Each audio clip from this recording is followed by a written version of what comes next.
con mucha alegría, porque ahorita aquí vengo yo.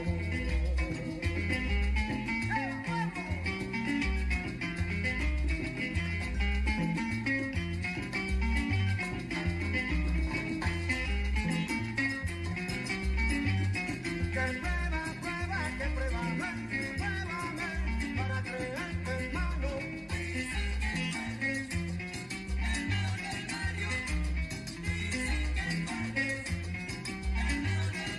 Suena la conga, suena el bongo, suena, y pídate mi hermanito.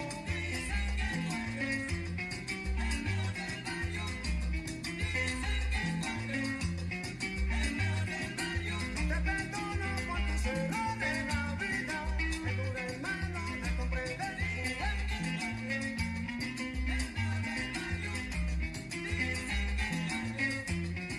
Prueba, prueba, prueba, que pruébame, pruébame, para creerte hermano.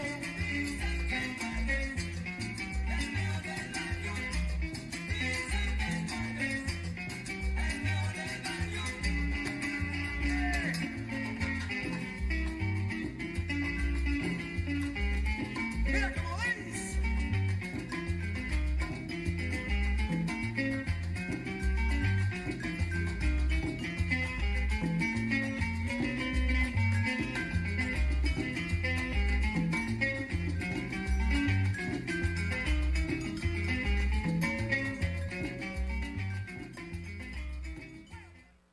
And here we are. This is Keeping It 100 with Jose Candelario on the New Haven Independent 103.5 WNHH, newhavenindependent.org. Also on live streaming right now, live on Facebook and all kinds of social medias. So we get in the studio right now. We have Mr. Jermaine Paul in the building. Jermaine Paul, season 2 winner of The Voice, but now turned pastor and community organizer here for the city of Hampden and the greater New Haven area. So thank you, Mr. Paul, for taking the time to come out. Yeah, thank you for having me. Mr. Paul is learning how multitasking we have to be in the day of social media, right? Oh yeah, I'm getting it all together. It's a learning curve, but we're good. Yeah, so we're showing our following. Hopefully people can join us. Diamond D is DJ Diamond D just says hello. So Diamond D, thank you for checking in with us. Let's start a little bit about your past, man. I mean, your notoriety is one thing. You're known for season 2 of The Voice, but of course, this was not an overnight thing. When did you really start singing, and did it take place in the church? Oh man, yeah. Day one was always in the church with my parents, with my family. My father was adamant on us, making sure we went to church on Sundays, and we sang in talent shows and church concerts, and we just grew up singing. I got 9 brothers and sisters. Wow. And where are you in that? I'm in the middle, slap dab, number 5. Yeah, the one that no one even cares about, but that's okay. Yeah, I got to fight to get a word out, a word in. But yeah, man. So it started off in church from far back as I can remember. I was singing in church, and we reached about 13, 14. No, actually a little bit before then, 12, 11 years old. Me and my brother, and we decided we wanted to kind of like venture off, Mm-hmm. Already, you thought you was good, huh? Yeah, I mean, school talent shows was the place to be. Mm-hmm. Back in those days, it was the hammer pants and the polka dot shirts with the little highlighted dye on your head. Yeah, the little Kwame, the whole Kwame vibe. Talking Guy Aaron Hall was. They were popping. Yeah, they were popping. Mm-hmm. Especially in New York. So yeah, me and my brother, we wanted to do that. We wanted to sing R&B and, still be church boys, but kind of show that we could sing to the ladies. So we did a couple talent shows early with some friends of ours. Actually, one who's a pastor now, and I think that started it all. That kind of set us off on this path, we love God, but we want to sing to the ladies. And uh, then, so how did that, was your dad the pastor of your church? No, my dad Or- was actually the music minister in the church in Newburgh that we went to. Oh, okay, He was a okay. bass player in the church in Nyack that we went to. Mm-hmm. So yeah, I mean, we were always in the music corner. Mhm, It was mhm. we were there. And that's their foundation. That's Yeah. that's what set it off. Yeah. And now, did they nurture your talents? Did they put in on that dream at 12, 13-year-old? Yeah, I remember I got a couple solos as a kid. The first solo I ever sang was Frank Williams in the Cross, Okay. and yeah, it was probably one of the dopest experiences I had ever had before. Wow. Because I think for me, it really opened me up as a solo, a soloist, Mhm. to be able to stand in front of people and calm my own nerves, and to be able to deliver. Hmm. So all this came early on then. Oh yeah. Early on, you already had stage presence. You already were developing that, and so Oh, by yeah. 13, but by the time you were 14, how was Yeah. that? So you Yeah. dreamed of it. You got together with your brother. You got a couple of solo little things Yeah, going. man. I was grabbing the air, and I was doing the R&B thing by the time I was 14, man. I was confident, and yeah, man. Just like I said, growing up in church singing, especially in a Pentecostal church, man, the way you get the type of support you get Mm-hmm. from the people there is just different, and it's second to none. So I was on that path real early, confident in just singing and just standing toe to toe with any and everybody. So you we know. fast forward a little bit. Yeah. Yeah. We get you see that there's a contest on TV now looking for artists. Well, let's rewind a little bit before that. A little okay? bit before Because- that. yeah, because- Okay. So before the competition, I was with the R&B group called One Accord. Mhm. We signed to Shaquille O'Neal's label, Wow. Twism. Okay. We did a Southeast Asian tour. I was fresh out of high school, and did my first tour with the Shaq Rap and Jam tour Mm-hmm. with Peter Guns, Lord Tariq, Mm-hmm. my group One Accord, and Shaq. We played ball, and then we put on the concert. For me, it was the best of both worlds because I play ball as well, so it was a no-brainer. So after that, the group kind of slowly, broke Disbanded, up. yeah. Disbanded. And that's when I really started focusing On your solo career. yeah, and started writing songs. I started working with this band named Focus out of Long Island, and that's when we did a open mic night with Alicia. Mm. Alicia Keys was hosting it. Wow. And that was the beginning of me just being a background singer for her for about, what was it, like 11, 12 years. Wow. Singing backgrounds for her and doing some duets with her. Got a couple Grammy nominations with her. Toured the world with her more times than I can even count. And Wow. had the opportunity. to My open bad up for her. fast forwarding over all Yeah. this. Good. Yeah. So So the but voice came this is- later. The Yeah. voice came. The voice is. People think that The Voice is like overnight success, but you're telling me that this is Nah. like years in the making with Yeah. industry experience. I mean, Yeah. you can't just walk on this stage. Yeah. You've been background singing. You're touring Europe with Alicia Keys. Yeah. How was that experience for a guy from? Man, I learned so much from being on the road with her. Mhm. Being around her. Her grind, her focus, second to none. I got a chance to feel that spotlight. She'd call me out. We do diary together. Mm.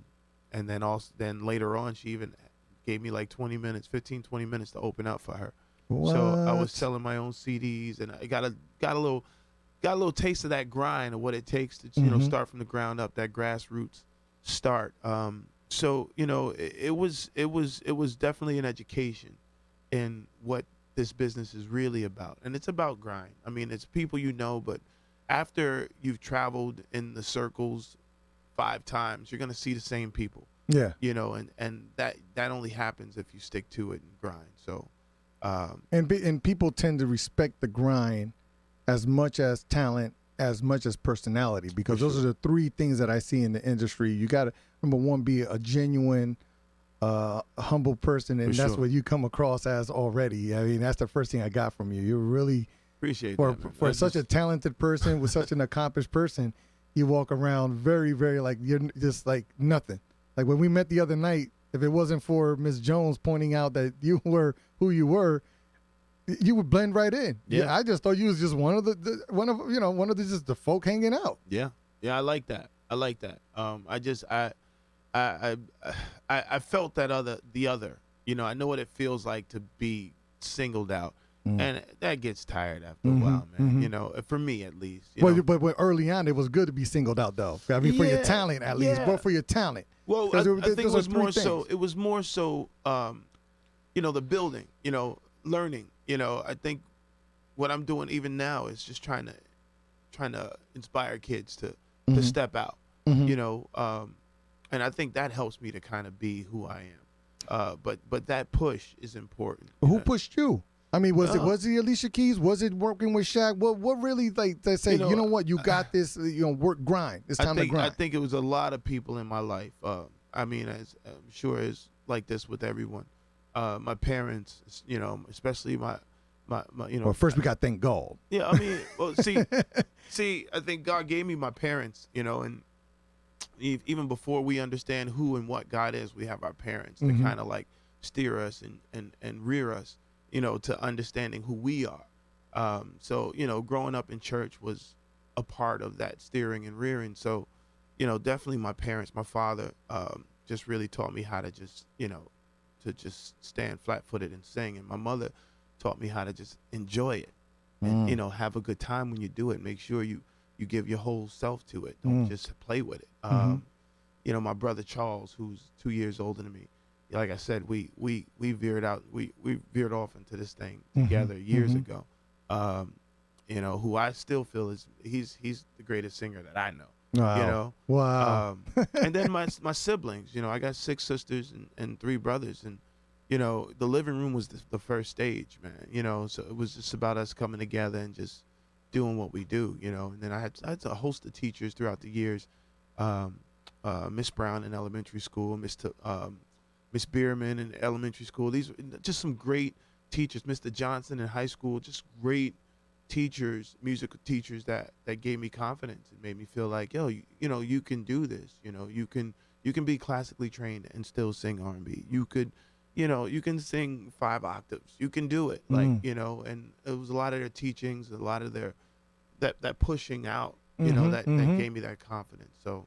Wow. It's been a lot of people. Let me tell you, I for all those people out there and listening that are teachers that are involved in the arts and are involved in music, you just never know who you're influencing and the heights that they will achieve with who you're working with. And so, you know, in a day and age where, you know, our arts and music in schools is getting chopped up because of lack of funding, et cetera, I think that you personify why we need to make sure that we are supporting our music and theater in our schools. Yep. Because you mentioned 3 teachers off the rip. Yep. That's to me, it's impressionable because you never forget those teachers. You never do. Oh no. Oh no. Oh no. Like, and you hear them. You probably still hear them when you're about to make a boo boo on stage or something, or you're writing. You still hear that teacher like still nag. For sure, man. Yeah, that's a true story, man. The journey's been real, man, and I think, you know, looking back, it's a blessing to have these, you know, what we call, you know, non-famous folks, these regular folks, to be able to play such a big part in my life. They're not regular folk. Of course, they're special folk. Of course, they're not. Special folk in our lives. Yeah, of course they're not. I would like to remind everyone I'm Jose Candelario. You're listening to Keeping It 100 in collaboration with La Voz Hispana Radio and powered by Harry Draws, New Haven Independent. Is over here telling me to keep my lid on my drink and not spill it on the board. So thank you very much, Mr. Draws, for that reminder. I am with Mr. Jermaine Paul, season 2 winner of The Voice, which is, I keep mentioning because people are in New Haven all about clout chasing. So you know what? I'm going to just say that. But more importantly, now he is a pastor here in the city of Hamden, and your church is? Hampden Plains United Methodist Church. Hampden, and that's what brings you to Hampden. Yes, the sir. calling is like to me. It's like, how does a season 2 winner Yeah. end up in Connecticut, and it's a calling, and how? So this want to talk a little bit. Let's talk a little bit about your pastoral Yeah. path. Yeah. How did that begin? Well, I mean, Obviously it began.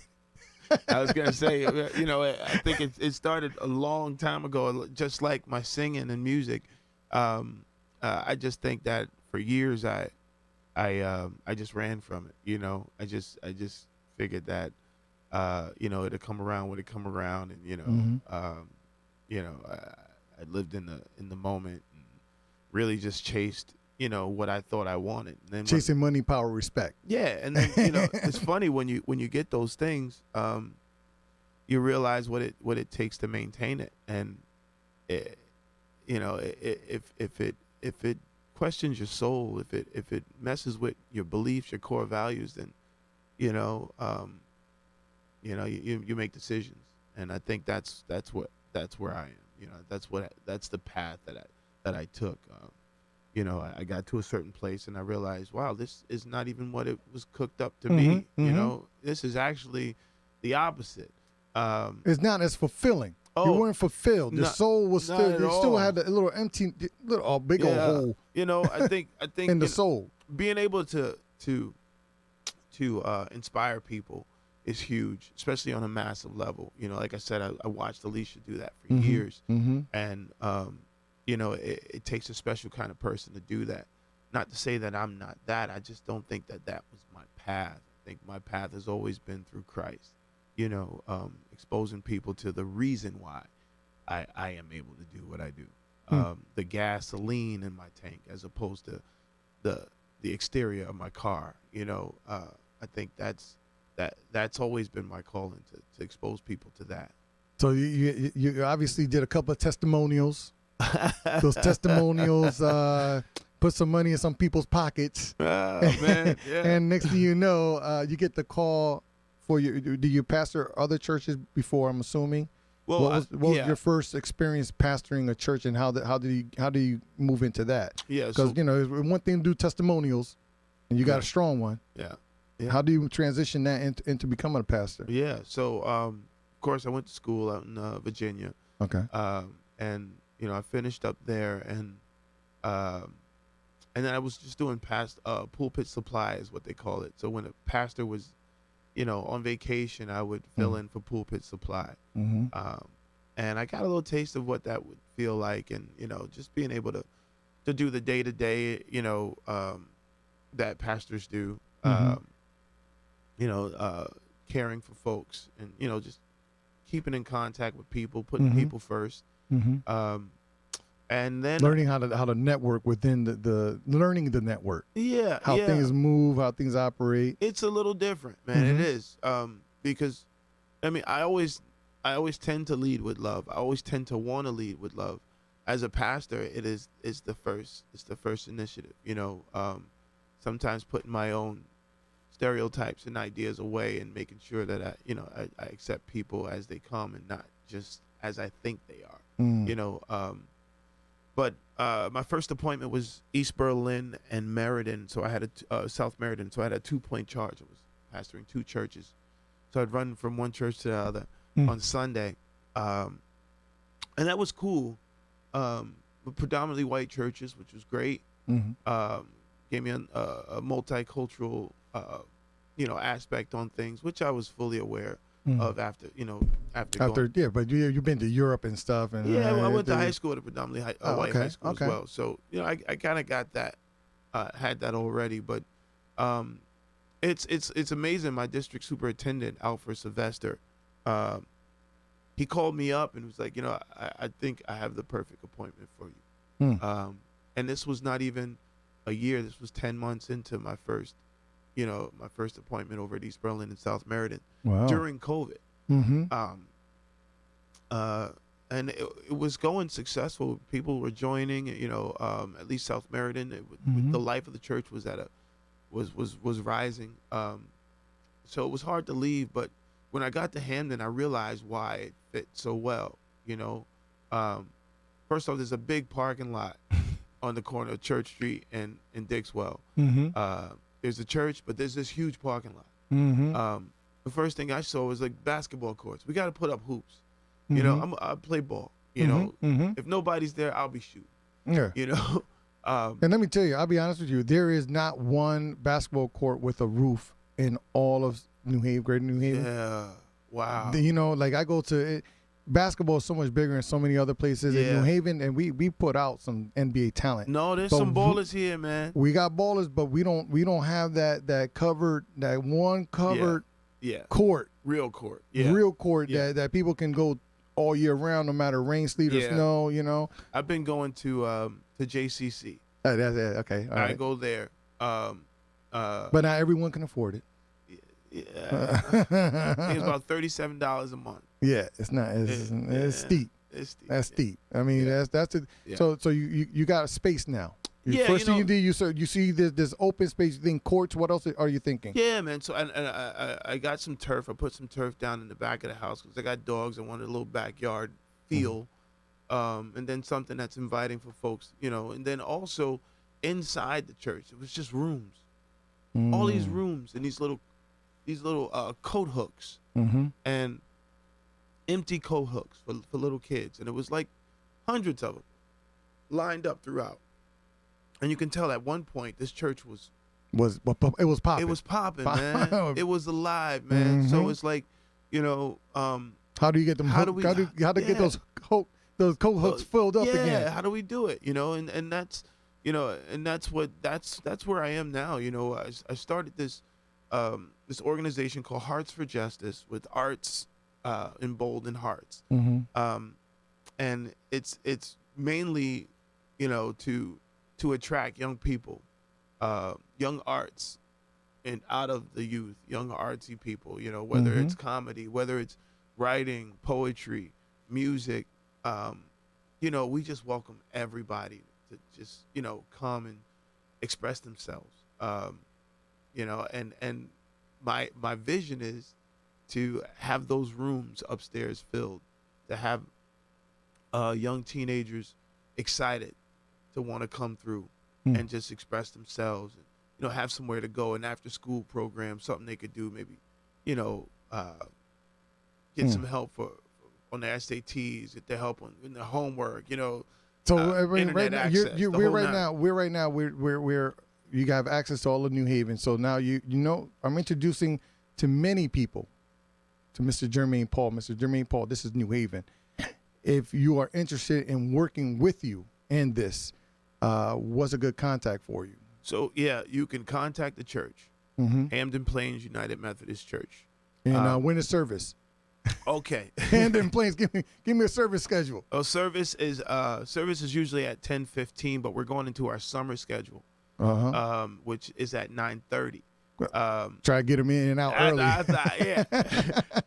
But you can show up at 10:15. I'm sure we'll still be in. Our services are a little bit over, about over an hour and a half. Okay, that's typical. Yeah, I grew up next to a Pentecostal church that went for 3 hours at a time. On Sundays.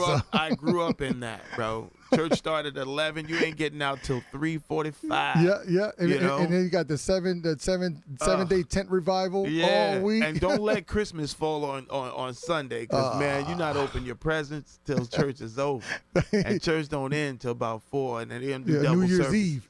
Ooh, all night prayer. All night prayer. Church won't stop it. No, I grew up next to a Pentecostal church. I know how to get down, and I have a lot of family members that attend the Pentecostal church. And the church again is called Hampden Plains United Methodist Church. We got a Facebook account. Okay. Hearts for Justice has a Facebook account as well, and an Instagram presence. And you got an event coming up in August? August 26th. And what are you doing out there? At the Town Center Park. August 26th, Town Center. Town Center. It's a nice area, flat area, big stage. We'll be doing a showcase. We're asking anyone and everyone that wants to be a part to contact myself at Hampden Plains United Methodist Church. You can contact me directly as well, 845-248-7802. I just put my number out there. Okay, there you go. Look, there's no excuse to not want to get involved. They're doing a talent showcase coming up in August. Please reach out to Mr. Jermaine Paul. I'm Jose Candelario. This has been Keeping It 100. Thank you very much for everyone who's listening. Thank you, Mr. Paul, for your time. Time has come to an end. You see, Harry over here giving me all kinds of fingers. So I gotta wrap this up. This is the New Haven Independent 103.5 FM, WNHH, newhavenindependent.org, in collaboration with La Voz Hispana Radio. I got to say that correctly because if not, Harry says I won't get paid my egg and cheese sandwich. And with that said, this has been a great conversation. Anything else you want to say before we leave? Just want to thank the Keefe Center, the Hampton Police Department, and all those that have supported Hearts for Justice. We look forward to having everybody out there again this year. All right. Thank you very much, Mr. Paul. Thank you very much, everyone, for listening. And this has been Keeping It 100. I hope we did our job. You guys have a great afternoon.